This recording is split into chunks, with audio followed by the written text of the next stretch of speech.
కేవల మహాభారత ప్రవచనం చేత పఠనం చేత దేవతామూర్తులే శక్తివంతులవుతారంటే ఇక మనుష్యులు మహాభారతం వినకపోతే మహాభారతం చదవకపోతే ఆ జీవితానికి అర్థమే ఉంటుంది. అందుకని ఆరణ్య పర్వం అంత శక్తివంతమైంది. కాబట్టి ఇలా నడుస్తుండగా స్వర్గలోకంలో ఆయన గడిపినటువంటి కాలం ఈ భూలోకంలో 5 సంవత్సరములకు సమానం. అప్పటికి 5 ఏళ్ళు అయిపోయింది. అర్జునుడు వెళ్ళి ధర్మరాజాదులు ఎంత బెంగ పెట్టుకుని ఉంటారు, చాలా బెంగ పెట్టుకున్నారు. ఇలా ఉండగా ఒక రోజున రోమశ మహర్షి అనబడేటటువంటి మహర్షి ఇంద్రలోకానికి అమరావతి నగరానికి వచ్చి ఆ ఇంద్ర సభాప్రవేశం చేసి ఆ ఇంద్రుని యొక్క అర్ధసింహాసనం మీద కూర్చుని ఉన్నటువంటి అర్జునుణ్ణి చూసి, ఏమయ్యా ఆయన ఎవరు, అర్ధసింహాసనం మీద కూర్చున్నాడు, ఇన్ని మాటలు ఇంద్రలోకానికి వచ్చాను కానీ ఇంత గొప్ప సత్కారాన్ని పొందిన వ్యక్తిని నేను చూడలేదు, నాకు ఆ విశేషం ఏమిటో చెప్పమన్నాడు. అంటే ఇంద్రుడు ఆయన ఆదిముని అర్జునుడిగా ఉన్నాడు, నా కుమారుడు, ధర్మ సంస్థాపనార్థమని తగిన అస్త్ర సంపత్తిని పొందడానికి హిమవత్ పర్వతం మీద ఇంద్రకీలాద్రి మీద తపస్సు చేసి పరమశివుని యొక్క దర్శనాన్ని అనుగ్రహాన్ని పొందితే ఇతర దేవతలు అనుగ్రహిస్తే అమరావతికి ఆహ్వానించి తీసుకొచ్చి అర్ధసింహాసనం ఇచ్చి గౌరవించారని ఆ విశేషాలన్నీ చెప్పి అర్జునుడి వచ్చి 5 సంవత్సరాలు అయిపోయింది. ధర్మరాజాదులు బెంగ పెట్టుకుని ఉంటారు. నువ్వు తరచు తీర్థయాత్ర చేస్తూ ఉంటావు కాబట్టి నువ్వు భూలోకానికి వెళ్ళి ధర్మరాజాదులకు అర్జునుడి యొక్క క్షేమవార్త తెలిపి అతను సమస్త అస్త్రశక్తులను పొందాడు అనేటటువంటి శుభవార్త చెప్పి ధర్మరాజుకి చిత్తశాంతి కలగడానికి తీర్థయాత్రకి తీసుకెళ్ళు అని చెప్పాడు. తప్పకుండా నేను ఈ ఉపకారం చేస్తానని రోమశ మహర్షి బయలుదేరారు. రోమశ మహర్షి ఒక ఆశ్చర్యకరమైనటువంటి స్థితి కలిగినటువంటి వాడు. ఆయన నిత్య బ్రహ్మచారి. ఆయన నిరంతరం తీర్థయాత్ర చేస్తుంటాడు, ఎప్పుడూ తీర్థయాత్ర చేస్తాడు. ఆయన తీర్థస్థలముల యందు నివాసం చేస్తూ ఉంటాడు. ఆయన చేసినటువంటి తీర్థయాత్రల చేత ఆయనకి ఎంత విశేషమైనటువంటి స్థితి ఏర్పడిందంటే స్వేచ్ఛాగమనంతో ఆయన కోరుకున్న లోకానికి ఆయన వెళ్ళగలిగినటువంటి వాడయ్యాడు. అందుకని ఆయన అన్ని లోకాలకి వెడుతూ ఉంటాడు, చూస్తూ ఉంటాడు, వస్తూ ఉంటాడు. యథార్థానికి అసలు తీర్థయాత్ర ఎలా చెయ్యాలి అన్నది వినాలి అంటే రోమశ మహర్షి నోటి వెంట వినాలి. ఆ రోమశ మహర్షి ధర్మరాజు గారి దగ్గరికి వచ్చి ధర్మరాజు గారిని తీర్థయాత్రకి తీసుకెడతాడు ఆరణ్య పర్వంలోని. ఎందుకంటే ధర్మరాజు గారిని తీర్థయాత్రకి తీసుకెళ్లడం విన్నంత మాత్రం చేత మనం తీర్థయాత్ర చేసిన ఫలితం రాదు. అందున రోమశ మహర్షి చిత్రం ఏమిటంటే ఆయనకి కొంతమంది శిష్యగణాలు ఉన్నాయి. ఆ శిష్యగణాలన్నీ కూడా రోమశ మహర్షులనే పేరు, వాళ్ళందరికీ కూడా రోమశులనే పేరు. ఆ రోమశులందరూ కూడా ఏ విధానాన్ని స్వీకరించారంటే తీర్థయాత్ర చేయడమే. వాళ్ళు ఎప్పుడూ తీర్థయాత్ర చేస్తూ ఉంటారు. ఇప్పటికీ శ్రీకాళహస్తి క్షేత్రంలో 2 గడపలు ఉంటాయి.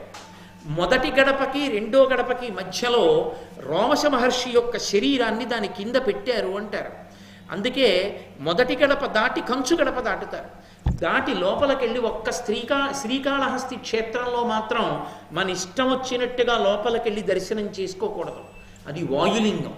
దాన్ని దర్శనం చేయడానికి మన శౌచం సరిపోదు. అందుకే గణపతి దగ్గర ఉంటుంది ఒక ప్రత్యేకమైనటువంటి నరమృగ స్వరూపం ఒకటి ఉంటుంది. దాన్ని ముట్టుకోవాలి. దాన్ని ముట్టుకుంటే శౌచ సిద్ధి కలుగుతుంది. అందుకే లోపలికెళ్ళి ఇలా ఎడం పక్కకి తిరగగానే అదే ఉంటుంది. దాన్ని ముట్టుకున్నప్పుడు కాళహస్తి దేవాలయంలోకి ప్రవేశించాలి. అంత పవిత్రమైన ప్రఖ్యాతమైన దేవాలయం మన ఆంధ్రదేశంలో ఉండడం మనందరం కూడా సంతోషించదగ్గ విషయం. అటువంటి శ్రీకాళహస్తి క్షేత్రంలో ఇప్పటికీ ఈ రోమశ మహర్షి యొక్క విగ్రహం ఉంది. మీరు కాళహస్తి క్షేత్రంలో రాజద్వారం దాటి బయటికి వచ్చేసిన తర్వాత ఇలా ఎడం పక్కకి తల తిప్పి చూస్తే అక్కడ ఉన్న గోడలో చిన్న గూడు ఉంటుంది. ఆ గూడులో ఒక ఋషి కూర్చుని తపస్సు చేసుకుంటూ ఉంటారు. ఆ విగ్రహమే రోమశ మహర్షి యొక్క విగ్రహం. ఆ రోమశ మహర్షి దేవేంద్రుడి పనుపున అర్జునుడు అస్త్ర సంపదనంతటినీ పొందాడు అనేటటువంటి శుభవార్తని పాండవులకు చెప్పడం కోసమని భూమండలం మీదకి రావడానికి ఉద్యుక్తులయ్యారు. ఈలోగా వేదవ్యాసుడు ధృతరాష్ట్రుడి దగ్గరికి వెళ్ళారు. వెళ్ళి అర్జునుడు సమస్త అస్త్ర సంపదని పొందాడయా, సామాన్యమైన సంపద కాదు. మీరు అరణ్యవాసం చేయిస్తే ఏదో అరణ్యవాసం చేస్తూ నాశనం అయిపోతారని మీరు అనుకున్నారు. వాళ్ళు అలా ఏం చేయలేదు, ఆరణ్యవాసంగా మార్చుకున్నారు దాన్ని. మార్చుకుని అంతమంది యోగ్యులైన బ్రాహ్మణుల వలన గురువుల వలన అనుగ్రహం పొంది పరమశివ దర్శనం చేసి పాశుపతాస్త్రాన్ని పొందాడు, దేవతల దగ్గర అస్త్ర సంపద పొందాడు. కాబట్టి ఇప్పుడు అర్జునుడు దుర్నిరీక్షుడు. భీముడే గద పట్టుకుని అర్జునుడు ఆ గాంధీవాన్ని పట్టుకుని వస్తే నీ కొడుకులు ఎక్కడ నిలబడతారయా, సర్వనాశనం అయిపోతారు, నా మాట విని ఇప్పటికైనా పాండవులకు మేలు చెయ్యమని చెప్పి వెళ్ళిపోయారు. ఈ మాట వినగానే సంజీవుణ్ణి పిలిచాడు. భోరువని ఏడుపు మొదలెట్టాడు ధృతరాష్ట్రుడు. అసలు ఉత్తప్పుడే ఆ గాంధీవాన్ని ఖాండవవన దహన సమయంలో అర్జునుడు సంపాదించాడు. అక్షయబాణ తూణీరాలున్నాయి. ఈ భూమిని బ్రద్దలు కొట్టగలడు తన బాణ పరంపరల చేత. ఆ భీమసేనుడు ఆ గద తిప్పుతూ వస్తే ఆయన ముందు నిలబడగలిగినటువంటి వాడు లేడు. దానికి తోడుగా ఇప్పుడు ప్రత్యేకంగా ఇంత గొప్పవాడై అర్జునుడు తిరిగి వస్తున్నాడు. ఇక నా కొడుకుల జీవితం ఎలా ఉంటుందో అని ఏడుపు మొదలెట్టాడు. అంతేకాని వాళ్ళంత ధర్మాత్ములు ఇప్పటికైనా బుద్ధి మార్చుకుంటారన్న మాట మాత్రం అన్నాం. అంటే సంజయుడు అన్నాడు, నీకొక విషయం తెలుసా మహారాజా, శ్రీకృష్ణ భగవానుడు ఈ మాయాద్యూతం జరిగినప్పుడు లేడు. తదనంతర కాలమనందు ఆయన అరణ్యవాసం చేస్తున్న పాండవుల దగ్గరికి వెళ్ళాడు. వెళ్ళి పాండవులతో ఒక మాట అన్నాడు, ఇంత అన్యాయం చేసి మోసపుచ్చి మిమ్మల్ని తీసుకొచ్చి 12 సంవత్సరముల అరణ్యవాసం 1 సంవత్సరం అజ్ఞాతవాసం చెయ్యమని వనమునందు నిలబెడతాడా? ఇప్పుడే నేను మీ అందరినీ తీసుకుని వెళ్ళి మిత్రులైనటువంటి రాజులతో కలిసి వెళ్ళి ఆ ధృతరాష్ట్రుణ్ణి అతని కుమారుల్ని సంహరించి ఈ అఖండ ధరణీ మండలానికి అంతటికీ కూడా ధర్మరాజుని సార్వభౌముడిగా పట్టాభిషేకం చేస్తాను అని కృష్ణుడు ఆవేశంతో బయలుదేరపోతుంటే అక్కడ ఉన్నటువంటి పాండవులందరూ కలిసి పరమధర్మాత్ములు కనుక ఒక మాట అన్నారు. అయ్యో మా కోసమని చెప్పి ఇప్పుడు నువ్వు యుద్ధానికి బయలుదేరడం ఎందుకయ్యా? బయలుదేరక్కర్లేదు. యుద్ధం జరిగినప్పుడు కృష్ణ ఒక్క ఉపకారం చెయ్యి, నువ్వు అర్జునుడి రథానికి సారథ్యం వహిస్తే చాలు అని అడిగారు. కాబట్టి కృష్ణ భగవానుడే అంతటి ప్రతిజ్ఞ చెయ్యబోయాడు. కాబట్టి ఎక్కడ నిలబడతారయా అన్నాడు. ధృతరాష్ట్రుడు ఏడుస్తూ, వృద్ధని జాత్యంధుడని బుద్ధి విహీనుడని నన్ను పుత్రుడు బలదర్పోద్ధతుడై మెచ్చడు, అసంబద్ధంబులే కాని వినడు పలికిన పలుకుల్. నా కొడుకున్నాడే దుర్యోధనుడు, వాడు నన్ను ముషిలేడు అంటుంటాడు. జాత్యంధుడని పుట్టుకతో గుడ్డివాడంటాడు. బుద్ధి విహీనుడని బుద్ధిహీనుడు మా నాన్న అంటాడు. నిన్నెవడ పడమన్నాడు? నువ్వేం పెన్షన్ కూడా లేదు, తండ్రివి కావుగా, మహారాజువుగా ఏ శాసనం చేసి కొడుకును ఒక్కడిని వదిలేలేవా? విదురుడు చెప్పాడుగా. ఏమయ్యా నక్కనిచ్చి సింహాలని తెచ్చుకోలేవా అని అడిగాడు. ఒక నక్క దుర్యోధనుడు. ఆ నక్కను వదిలేయి 5 సింహాలు వస్తాయి. ఇంతకన్నా గొప్ప బేరం దొరుకుతుందా నీకు ప్రపంచంలో? ఎందుకు ఆ ఒక్కడిని పట్టుకుని అంటకాగిపోయి ఏడుస్తో? వదలమని చెప్పాడుగా, మరి వదలకపోవడమే. చేతిలో అధికారం ఉందిగా, ఎవడి మీదో పెట్టి ఏడవడం ఎందుకు? తన కొడుకు మాట వినకపోతే ఆ కొడుకుకి బుద్ధి చెప్పడం, దూరంగా ఉంచడం తండ్రి చెయ్యాలి. ఆ రెండూ చెయ్యని వాడు అప్రయోజకుడైనటువంటి తండ్రి. కొడుకు చెడుగైనచో తండ్రి తప్పు, కూతురు చెడుగైనచో తల్లి తప్పు, అశ్వంబు చెడుగైన అశ్వారోహకని తప్పు, ప్రజలు చెడుగైనచో రాజు తప్పు. ఎవరు చెడిపోతే ఎవరిది తప్పో నీతిశాస్త్రం నిర్ణయం చేసింది. కాబట్టి ఎప్పటికప్పుడు ఏదో ఒక నెపాన్ని వెతుకుతాడు తప్ప తాను మాత్రం చెప్పడు ఎవరికి బుద్ధి. అసంబద్ధంబుల కాని వినడు పలికిన పలుకుల్. పనికి మాలిన మాటలు వింటాడు కానీ నా మాటలు వినడయ్యా. ఎప్పుడైనా చెప్పాడా మంచి మాటలు? అసలు వద్దురా అని ఇలా వేలు చూపించి భయపెట్టాడా? సంజయుడి దగ్గర ఎందుకు ఈ దొంగేడుపు అంటే, ఇంకా ఆశ ఏమిటంటే ఎప్పటికైనా పాండవులు నశించిపోతారా? ఇంకా ఉందిగా 7 ఏళ్ళు, పాడైపోతారా? ఎంత ఆశో! రామకృష్ణ పరమహంస చెప్తుండేవారు. ఒక త్రాచుపం కప్పని పట్టుకుంది. అది పెద్ద కప్ప కాబట్టి ఈ విషం ఎక్కితే చచ్చిపోతుంది. ఎంతసేపట్లో చచ్చిపోతుంది? త్రాచుపాన్ నోట్లో పడ్డ కప్ప 5 నిమిషాల్లో చచ్చిపోతుంది. దాని కోరల్లో విషం ఎక్కిగానే. అది పట్టుకుంది, వదలదు. ఇది గిలగిలగిలగిల కొట్టుకుంటోంది విషం ఎక్కి. ఇక నోరొక్కటే బయటికి ఉంది ఆ కప్పది. ఈ బయటికి నోరొక్కటే ఉండి స్పృహ తప్పిపోతున్న కప్ప అలా వెళ్ళిపోతున్న ఈగని పట్టుకోవడానికి నాలిక చాపింది.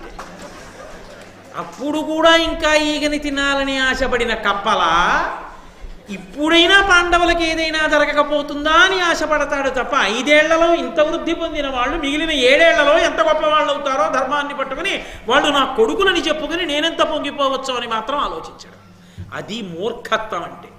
కాబట్టి ఈ మాటలు చెప్తే సరే చెప్పవలసివి చెప్తాం. ఎన్ని మాటలు చెప్పినా, నేను చెప్పినా, విదురుడు చెప్పినా అదే, నువ్వు చెప్పినా అదే. ఇదే ప్రశ్న, ఇదే జవాబు. మన బోధలు అలాగే ఉంటాయి. అయినా మంచి చెప్పడం మా కర్తవ్యం, చెప్తుంటే ఉంటాం అనుకుని సంజయుడు అనుకున్నాడు.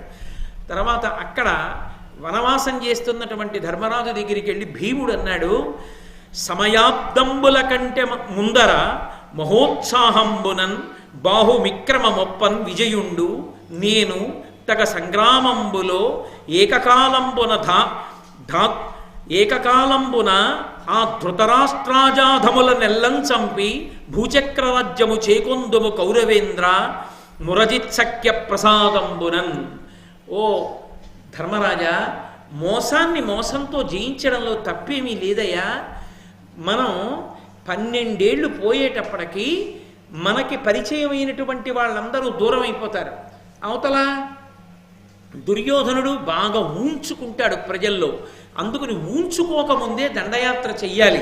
కాబట్టి ఎలాగైనా అర్జునుడు నేను తొందరగా కృష్ణ భగవానుడితో కలిసి దండయాత్రకు వెళ్ళిపోయి ధార్తరాష్ట్రుల్ని చంపేస్తాం, నీకు పట్టాభిషేకం చేసేస్తాం. ఒకవేళ 12 ఏళ్ల అరణ్యవాసం 1 సంవత్సరం అజ్ఞాతవాసం చెయ్యకుండా బయటికి వస్తే సభలో పెద్దలైన వారితో కలిసి సత్యభంగం చేసిన నేను కూర్చోవడానికి అర్హత కోల్పోతానని మనసులో ఏమైనా దిగులు పెట్టుకున్నవాడవి నువ్వైతే నేను ఒక మార్గం చెప్తాను, విను. మేము 4 వెళ్ళిపోతాం, వెళ్ళిపోయి వాళ్ళని చంపేసి రాజ్యం అంతా సిద్ధం చేసేస్తాం. నువ్వు చేసి వచ్చేయి 13 ఏళ్ళు. 12 ఏళ్ల అరణ్యవాసం 1 సంవత్సరం అజ్ఞాతవాసం నువ్వు చేయి. పెద్దవాడివి కనుక, ధర్మాత్ముడివి కనుక చేసి రాగానే నీకు పట్టం కడతాం. పట్టం నీకే కడతాం, నువ్వే సార్వభౌముడవు. కానీ ఈ లోపల మేము అక్కడ తెవిల్చేస్తామంటే పగని అణుచుకోలేడు. వాళ్ళు పెట్టినటువంటి కష్టాలు మనసుని గుచ్చినప్పుడల్లా అన్నయ్య అనుమతిస్తే కొట్టేయడమే అనుకుంటుంటాడు. అంత ఆ ఉద్రేకం భీమసేనుడిది. కాబట్టి ధర్మరాజు గారికి తెలుసు దేన్ని ఎలా చల్లార్చాలో బాగా తెలుసున్నటువంటి ప్రజ్ఞాశాలి. అందుకు కదా తిక్కన గారు మెత్తని పులిని పిలిచాడు. వెంటనే భీమసేనుణ్ణి గట్టిగా కౌగిలించుకుని దగ్గరికి తీసుకుని మూర్కొని, అంటే బ్రహ్మస్థానమునందు ముద్దు పెట్టుకున్నాడు. ముద్దు పెట్టుకుని గట్టిగా కౌగిలించుకుని తొడ మీద కూర్చోబెట్టుకుని, తమ్ముడా ఎంత గొప్పగా మాట్లాడావురా, ఎంత ప్రేమరా నీది, ఎంత ఆలోచనరా, ఇన్ని తెలివితేటలతో మాట్లాడావురా. కానీ నాన్న నేను ఒక్క మాట చెప్తాను విను. అనలునకు గాట్పు తోడైన ఎట్టు ఇంద్రతనయునకు నీవు తోడైన దడయ కాజి బోరి రిపులకు బ్రతకంగబోల అయినా అనగా ఇది కోపమునకు అనవసరంబు. గాలికి మంట తోడైతే రెండూ కలిపి ఎలా కాల్చేస్తాయో అలా అర్జునుడు నువ్వు తోడైతే నిలబడతారా ధార్తరాష్ట్రులో? నిలబడలేరు. మీరిద్దరూ కలిపి కొట్టేయగలరు, అందులో సందేహమేం లేదు. కానీ నాన్న ఇది కోపం తెచ్చుకోవడానికి సమయం కాదు. నేను చెప్తాను కదూ సమయం ఎప్పుడో. ఉద్రేకపడిన భీమసేనుణ్ణి ఎప్పటికప్పుడు ధర్మం కోసం ఆప్ చేస్తుంటాడు. అయితే ఇంత ఉద్రేకం ఉన్న భీమసేనుడి దగ్గర ఒక గొప్ప లక్షణం ఉంది. అన్నగారు ఇలా అన్నాడు అనుకోండి వెళ్ళిపోతాడు తప్ప, నువ్వు ఇలాగే మాట్లాడతావు నేను వెళ్ళిపోతాను అనడం. అది ఆ అన్నదమ్ముల్లో ఉన్నటువంటి గొప్పతనం. కాబట్టి ఈ మాటని 13 ఏండ్లు పోయిన పదపడి పార్థుండు నీవు పరనృపతుల దుర్మదుల వధించి విజయాస్పద బాహుల రగుడు ధర్మ పరిరక్షకులై. 13 ఏళ్ళు పూర్తయిపోనివరా, పూర్తయిపోగానే నువ్వు కోరుకున్నట్టే నువ్వు అర్జునుడు కలిసి ఆ ధార్తరాష్ట్రుల మీదకి యుద్ధానికి వెళ్ళి వాళ్ళనే కాదు అధర్మమునకు వంత పాడుతూ నిలబడినటువంటి సమస్త రాజన్యులను సంహరించి ధర్మానికి పట్టాభిషేకం చేతురుగాని. ఆనాడు గెలిచిన చేతులతో మీరు తిరిగి వస్తుంటే ఆ సంహారం చేసి వస్తున్న మీ చేతుల్ని చూసి నేను మురిసిపోతాను రా అన్నాడు. ఏదో ఉత్సాహపరిచాడు కదూ, సంతోషపడిపోయి భీమసేనుడు ఊరుకున్నాడు. అక్కడితో ఇవాల్టి నా ఉపన్యాసాన్ని అందరూ శుభప్రదంగా మంగళప్రదంగా ఉన్నారు అన్న చోట ఆపు చేస్తారు.